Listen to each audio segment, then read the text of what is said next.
Assalamualaikum warahmatullahi wabarakatuh. Salam sejahtera kepada anda semua. Salam Ramadan. Hari ini masih kita dalam bulan Ramadan.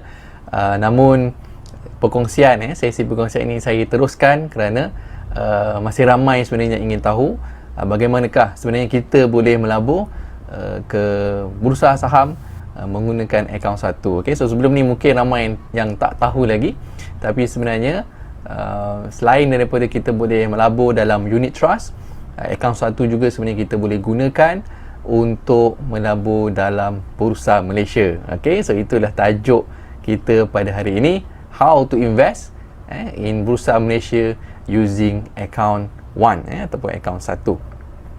Baik, sedikit disclaimer sebelum kita bermula. Sesi ini tidak memberikan sebarang investment advice. This is not a financial planning advice and this is not a buy or sell call. No recommendation of any investment is given in this session. If you are not sure, please get advice from your licensed financial planner. Okay, so itu untuk disclaimer. Dan sedikit latar belakang saya, mungkin ada yang first time jumpa saya. Nama saya Ahmad Arif bin Zulkifli, merupakan lulusan ijazah sarjana muda dari UiTM dalam bidang civil engineering. Manakala untuk professional qualification, saya memiliki Syariah Registered Financial Planner bersama dengan MFPC. Okay? Dan beberapa pencapaian saya sepanjang tahun 2022, Alhamdulillah, ini adalah yang saya perolehi, okay, untuk tahun 2022 dan juga untuk tahun 2021. Alhamdulillah, so beberapa pencapaian saya yang ingin saya kongsikan kepada anda. Baik, basically, okay, so mungkin ada yang first time jumpa saya, yang nampak saya, saya actually specialize in helping people to achieve their dream retirement using stock investment. Okay, so itu adalah kelebihan saya, kepakaran saya adalah membantu mereka yang ingin mendapatkan persaraan idaman menggunakan pelaburan saham, instrumen pelaburan saham. Itu adalah my specialty. Okay, ini adalah contoh, okay, bagaimana kita boleh menggunakan akaun satu, okay, untuk melabur ke dalam bursa Malaysia. Okay, so kalau anda nampak dekat sini, salah satu portfolio clients kita di Phillip Capital, okay, yang telah melabur since tahun 2009. Okay, so dah lama dia labur sebenarnya. Tahun 2009 pun dia dah start. Kalau anda boleh nampak kat sini, modal permulaannya 108,000. Okay, manakala portfolio terkininya ketika dia extract data ini, portfolionya bernilai 492,000. Okay, kenaikan lebih kurang 356%. Okay, so ini antara pegangan saham dia waktu kita extract ni. Awan biru, okay, cahaya mata, data Sonic, Dialog, Gratech dan lain-lain. So sebenarnya boleh menggunakan akaun satu untuk terus melabur ke dalam pelaburan saham di Bursa Malaysia, dan bukan hanya sekadar boleh melabur di unit trust. So ramai sebenarnya masih tak tahu sebenarnya boleh melabur di Bursa Malaysia. Baik, saya perkenalkan dulu company, sedikit company background. Phillip Capital adalah syarikat yang berasal dari Asia, tetapi kini telah memiliki global presence ke lebih 15 negara, antaranya di USA, UK, Turki, Thailand, Japan dan lain-lain lagi. Okay, so dah ada 15 negara yang Phillip Capital beroperasi.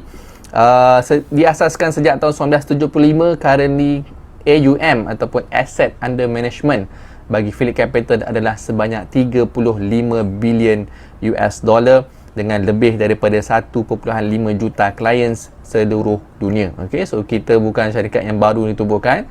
Sebenarnya kita dah diasaskan sejak tahun 1975 dan sekarang ini memiliki lebih daripada 1.5 juta clients di seluruh dunia. Okay, ini adalah founder, okay, Phillip Capital, Mr. Lim. Ini adalah World Affiliates Office di seluruh dunia.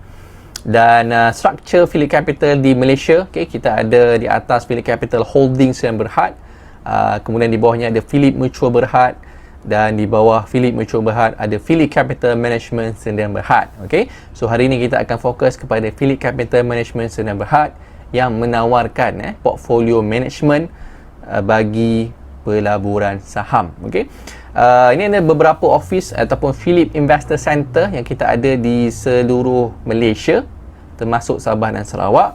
Di Lembah Kelang kita ada HQ di Megan Avenue 2. Dan satu lagi di Klang Valley adalah di Kota Damansara. Manakala di sebelah utara kita ada di Pening, dan di Melaka kita ada satu, dan di JB ada dua. Satu di Taman Molek, satu lagi di Taman Sutera. Manakala di Sarawak kita ada dua Phillip Investor Center. Pertama di Sibu dan yang kedua kita ada di Kuching. Dan di Sabah kita ada satu di Kota Kinabalu. Okey. Ini adalah board of director kita di Phillip Capital. Dan registration, okay? Ini adalah penting yang perlu saya tekankan. Jika anda mendapat sebarang penawaran pelaburan, ada orang suggest masuk sini, melabur kat sini, please, sini tips yang saya kongsikan, please check terlebih dahulu license syarikat tersebut. Okay? So anda boleh masuk ke dalam SC Public Register, yang di sini terdapat public register untuk license holder and registered person. So laman web dia senang je. Anda just log in ke easy.ccom.com.my ataupun anda boleh google saja di atas ni SC Public Register, dan anda boleh lihat sendiri sama ada syarikat tersebut memiliki license ataupun tidak. So tipsnya, kalau anda nak melabur di mana-mana, pastikan syarikat tersebut mempunyai license. So anda boleh check secara online, lebih mudah sekarang untuk tahu sama ada sesuatu syarikat itu mempunyai license ataupun tidak. Okey, so anda boleh google contohnya di sini SC Public Register, dan anda masukkan Phillip Capital. Ada dua. Okey, kalau anda type Phillip, dia akan lebih banyak lah. Ada Phillip Mutual, Phillip Research dan lagi lain. So hari ini kita akan fokus kepada Phillip Capital Management Sdn Bhd. Okey, so registration number, ada license number, kemudian dia punya regulated activities yang dibenarkan, which is fund management in relation to portfolio management. Okay, so pengurusan portfolio. Itu yang dimaksudkan dengan fund management in relation to portfolio management. Kemudian kalau anda klik dekat sini, anda juga akan nampak dekat sini, okay, dia keluarkan license since bila, kemudian current status sama ada valid ataupun tidak. Dan kalau anda klik dekat contact info, okay, so dia akan keluarkan lah pejabat dekat mana, nombor telefon, email dan sebagainya. Okay, so ini adalah tips untuk anda jika anda ingin melabur di mana-mana saja ataupun ditawarkan pelaburan oleh sesiapa saja. Please, first step, check terlebih dahulu registration dengan Suruhanjaya Security. Okay, so check sama ada license-nya yang berkenaan. Okay, kalau untuk fund management lah. Kalau yang ni dealing securities untuk account CDS, untuk derivative clearing, ini di bawah license lain. Okay, so setiap satu license ada kategorinya. Kemudian anda tengok sama ada statusnya masih valid ataupun tidak. So itu adalah tips untuk anda, tips awal untuk mengelak daripada terkena scammer. Baik, what is your financial goals? Okay, setiap orang pasti ada financial goal yang tersendiri. Apa yang anda ingin capai dalam hidup. So antara financial goals yang biasa kita selalu jumpa, okay, adalah orang yang financial goals ni adalah untuk wealth accumulation. Ada orang juga dia punya financial goal adalah untuk menyediakan education fund untuk anak-anak. Ada juga yang financial goals ni adalah untuk menyediakan retirement fund. Ada juga yang ingin membeli rumah idaman ataupun kereta idaman. Okay, so regardless whatever your financial goals, okay, so pastikan anda memiliki satu ataupun lebih. Okay, your financial goals. Dan hari ini kita spesifik, kita akan cakap berkenaan dengan retirement fund. Okay, so biasanya kita bila sebut retirement fund, kita kena tahu berapa banyak sebenarnya yang kita perlu sediakan untuk bersara. So setiap orang mungkin ada sasaran dia bersara mungkin umur 55, ada yang nak bersara umur 60, mungkin ada juga nak bersara umur 65 dan sebagainya. Okay, terpulang. Tapi yang penting kita perlu tahu berapa jumlah yang kita perlu sediakan sebelum kita bersara. Sebab lepas bersara tu kita dah tak ada income. Saya kongsikan kepada anda satu contoh bagaimana untuk kita kira berapa jumlah yang diperlukan untuk bersara. Okay, so ini contohnya. Okay, nama Ahmad, present age 35, okay, retirement age target umur 55, life expectancy 80, kemudian desired annual retirement income saya letak sini 120,000 ataupun lebih kurang 10,000 sebulan. So ini lepas bersara nak maintain income 10,000 setiap bulan. Ini net annual salary dan juga gross annual salary.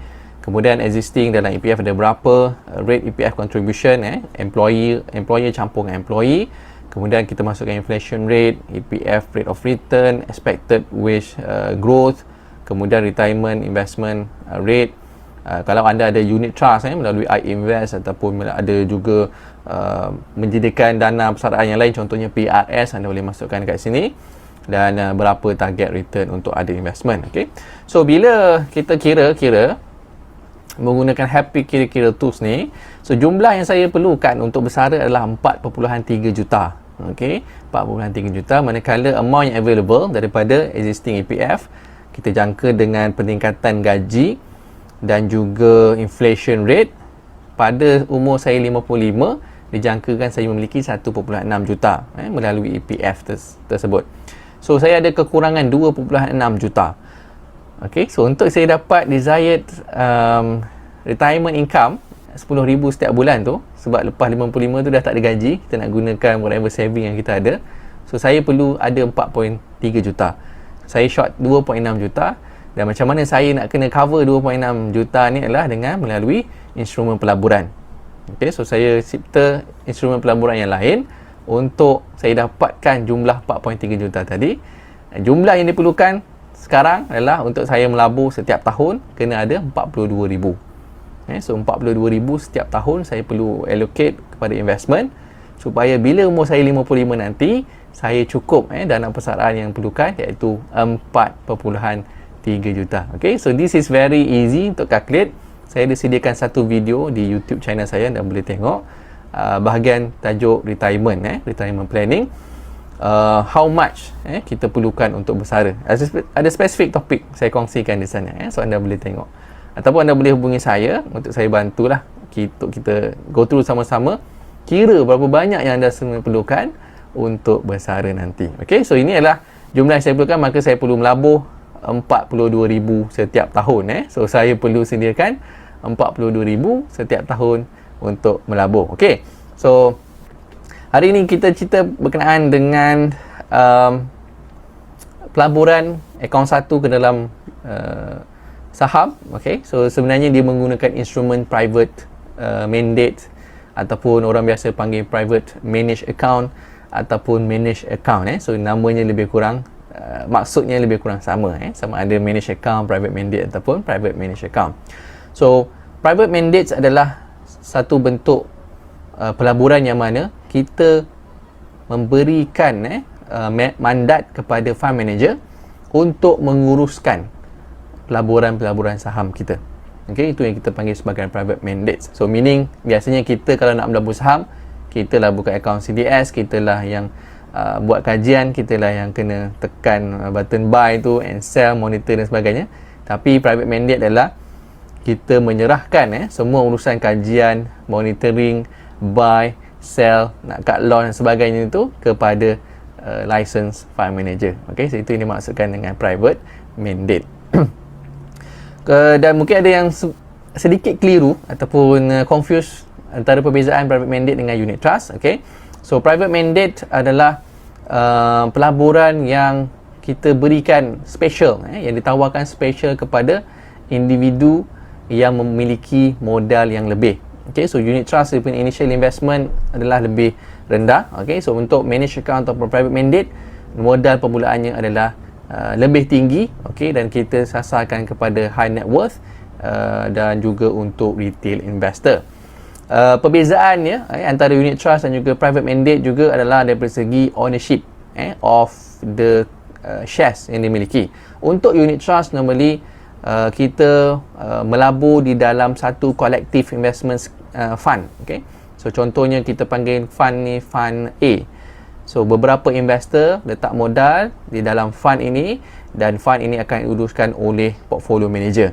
Kemudian dia akan beli saham, dia akan melabur dalam syarikat-syarikat on the company yang dia rasakan berpotensi, dan sebarang keuntungan dividen akan kembali kepada fund tersebut. Okay, dan dari fund tersebut lah dia mungkin dia akan berikan income distribution ataupun juga capital gain yang diperolehi kepada investor. Ini adalah basic structure of unit trust. Manakala untuk private mandates ataupun fund management, investor, dia buka satu account tidak bercampur dengan orang lain, dan account tersebut fund manager akan belikan saham untuk pihak investor. So meaning investor ni adalah direct shareholder kepada syarikat-syarikat yang dimiliki. So satu investor, satu account, dia tak bercampur. Kalau macam unit trust tadi, dia satu fund, dia kolektif, dia campur semua investor A, B, C dalam satu fund.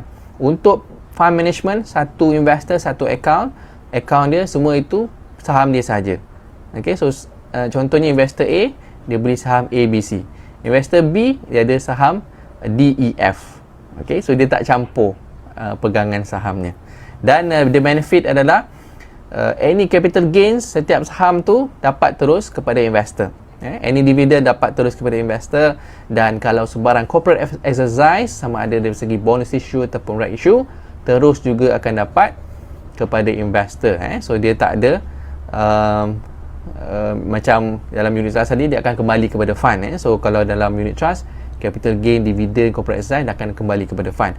Untuk fund management, semua ni akan dapat kepada investor terus.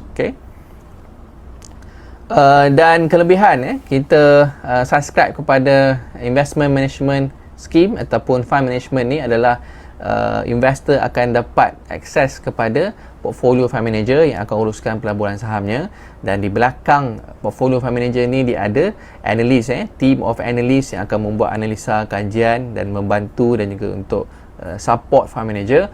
Kemudian kita ada chief investment officer yang akan oversees all the investment di syarikat affiliate capital. Dan juga kita ada dedicated product and development team yang akan menjaga account untuk update kepada klien, untuk buka account dan sebagainya. So kita ada dedicated team untuk so tak boleh lah fund manager nak jaga semua. So fund manager fokus on monitoring, menjaga investment client, dan untuk paperwork, untuk proses-proses yang lain tu kita ada dedicated team. Baik, apa kelebihan what is so good about discretionary fund management? Apa kelebihannya kalau anda melabur saham menggunakan discretionary fund management? So untuk menggunakan account satu, sekarang ini hanya ada satu jenis account, iaitu discretionary account, yang mana kena menggunakan fund manager. Kalau dulu kita boleh guna account satu untuk labur sendiri, kita buka account, kemudian kita pilih saham, kita beli. Tapi sekarang dah tak boleh, hanya boleh menggunakan discretionary account ataupun yang menggunakan license fund manager saja. So kalau siapa nak melabur account menggunakan account satu, kena guna fund manager. So tak boleh buat sendiri. So kelebihan menggunakan fund manager adalah, pertama, client is free from making day to day investment. So anda tak perlu nak fikir nak beli saham apa, nak jual saham apa. Kalau saham jatuh nak kena buat apa, kalau saham naik nak kena buat apa. Anda tak perlu fikir. Anda kalau kerja, saham jatuh ke saham naik, fund manager akan uruskan. So free, anda tak perlu nak fikir-fikir. So peace of mind, anda boleh labur dengan peace of mind. Kemudian yang akan menguruskan saham-saham anda adalah qualified portfolio managers yang mempunyai license. Better investment opportunity, dan juga portfolio managers can act on available information quickly and efficiently. Ini adalah kelebihan sekiranya anda mendapatkan perkhidmatan discretionary fund management daripada affiliate capital.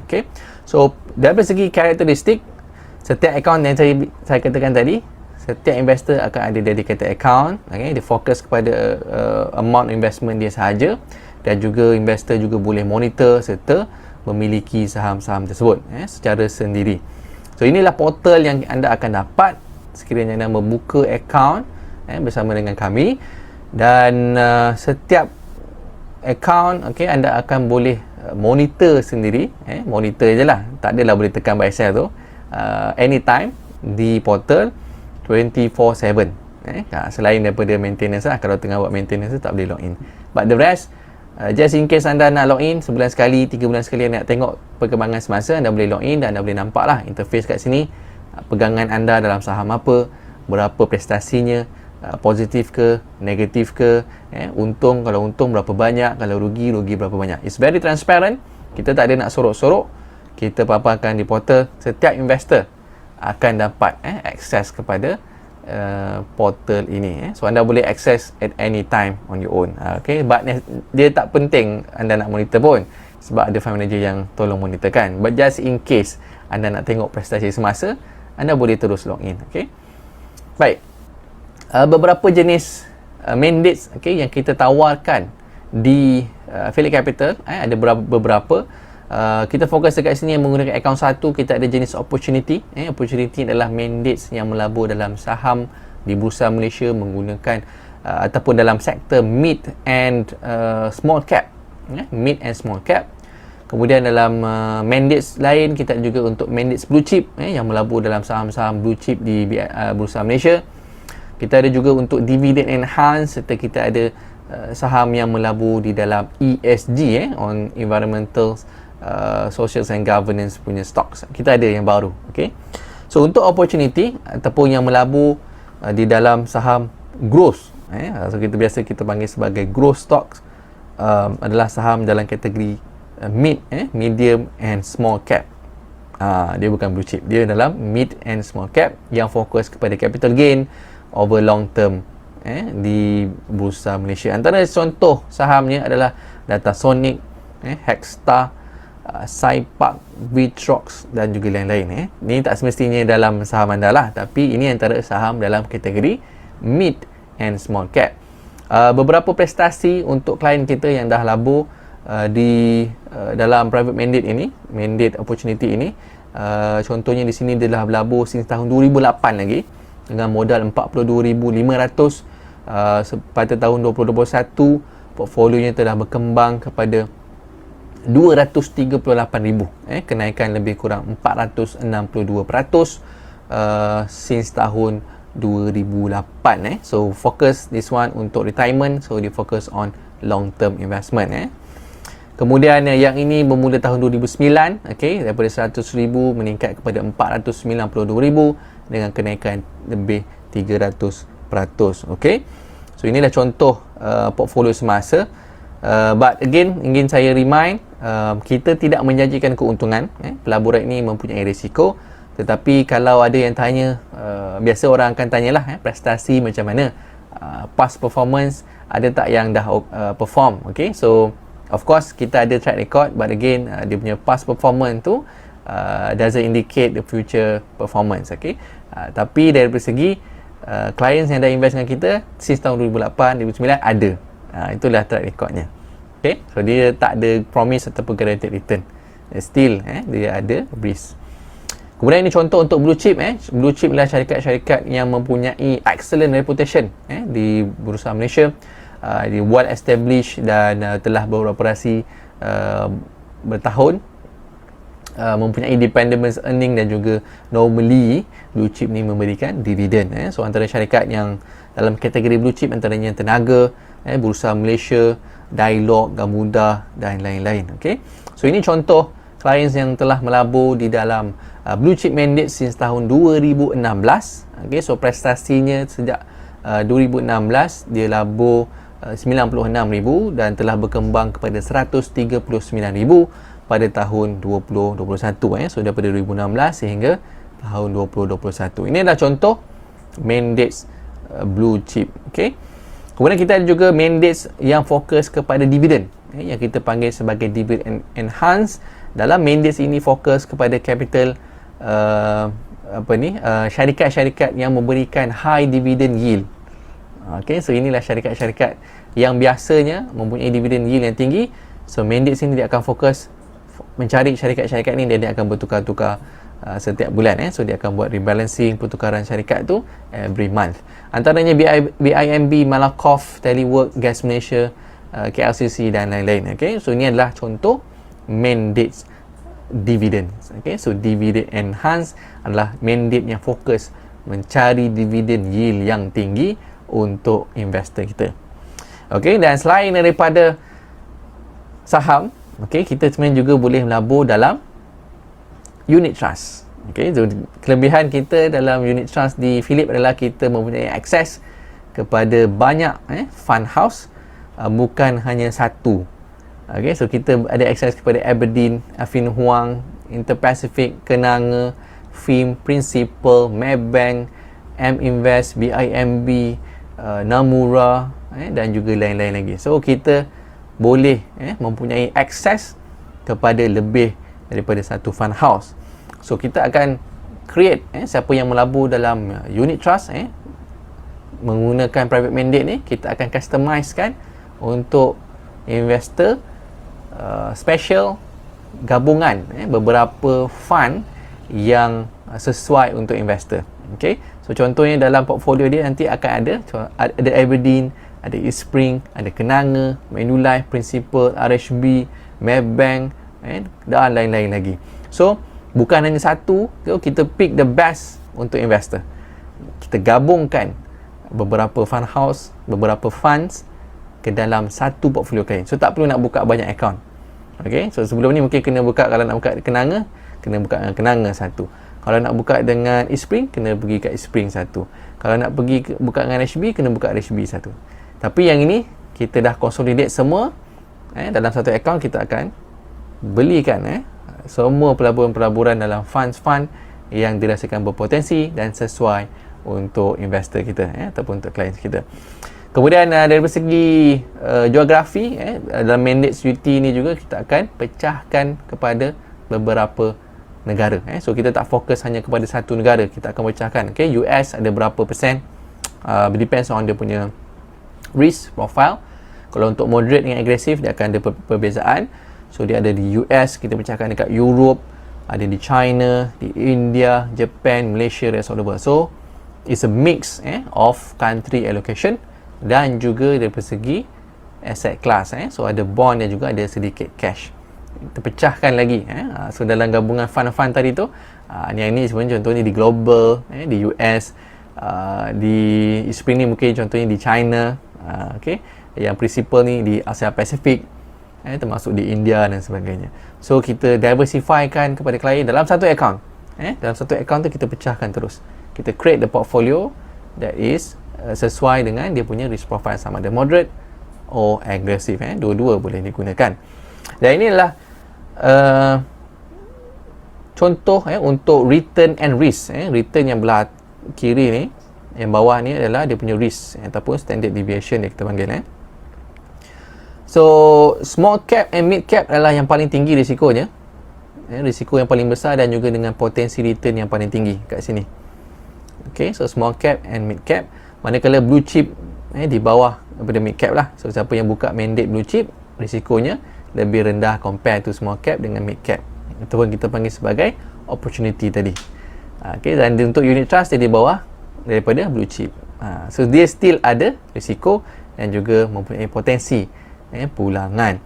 Okay, ini adalah service fee. Okay, so initial service fee adalah 3% dan untuk investment kurang daripada 500,000 adalah 1.5% saja setahun. Dan untuk fee lain, contohnya untuk transaction, macam kita beli saham dan kita jual saham, ada 0.12%. Kita tak ada minimum charge, kita based on percentage, 0.12%. Dan untuk custodian fee 0.03%. Okay, so itu ada beberapa charge yang dikenakan. Untuk kita tahu berapa banyak yang kita boleh invest menggunakan akaun satu, caranya mudah sahaja. Anda hanya perlu login. Yang pertama stepnya anda perlu login ke dalam iAccount. Anda masukkan nombor user ID dan juga password anda. Kemudian anda klik dekat first interface, anda klik pada bahagian investment kat sini. Okey. Kemudian di bawah ni, di bahagian account holding, kalau anda tak pernah invest, anda boleh klik kat sini here. Dan mungkin perlu jawab beberapa questionnaire lah untuk tengok risk profile. Anda boleh jawab di soalan risk profile, anda boleh jawab je questionnaire tu. Kemudian anda klik pada transaction di sini dan anda klik buy. Okey. Klik transaction dan klik buy. Kemudian di bawah ni, sebab anda klik buy, anda akan nampak satu benda dekat sebelah kiri. So dia nampak eligibility investment amount, transaction transfer amount, available investment amount. Anda boleh nampak kat sini. So anda daripada sini anda boleh tahu berapa eligible amount untuk anda invest dan berapa amount yang masih available. So available yang dekat sini. Okay. So untuk private mandate, anda nak labur daripada akaun satu ke dalam saham di Bursa Malaysia, minimumnya adalah 30,000. Okay, so anda jika berminat untuk melabur menggunakan akaun satu, anda boleh hubungi saya untuk saya bantu untuk proses membuka akaun dan juga untuk proses memilih mandate mana yang anda rasa anda nak labur. Baik, sampai di sini saja perkongsian saya. Jika ada sebarang soalan, saya akan jawab. Anda boleh klik soalan anda atau boleh type di bahagian komen. Saya akan jawab insya-Allah. Ataupun anda boleh PM saya di Telegram. Ini Telegram saya, Ahmad Arif Zulkifli. Anda boleh klik di Telegram dan anda juga boleh subscribe kepada ataupun follow saya punya Facebook, LinkedIn dan juga di YouTube. Di YouTube channel saya compilekan perkongsian-perkongsian saya. Anda boleh juga subscribe di sana dan hopefully anda juga dapat manfaatnya. Baik, sehingga sampai di sini saja perkongsian saya pada hari ini. Terima kasih kepada yang sudi bersama dalam sesi ini dan jutaan terima kasih kepada yang dah kongsikan. Kepada yang belum kongsi, please share this video agar lebih ramai lagi kawan-kawan kita insya-Allah dapat manfaat. Kita jumpa lagi dalam sesi yang akan datang dalam tajuk yang berbeza. Saya akhiri dengan Assalamualaikum warahmatullahi wabarakatuh.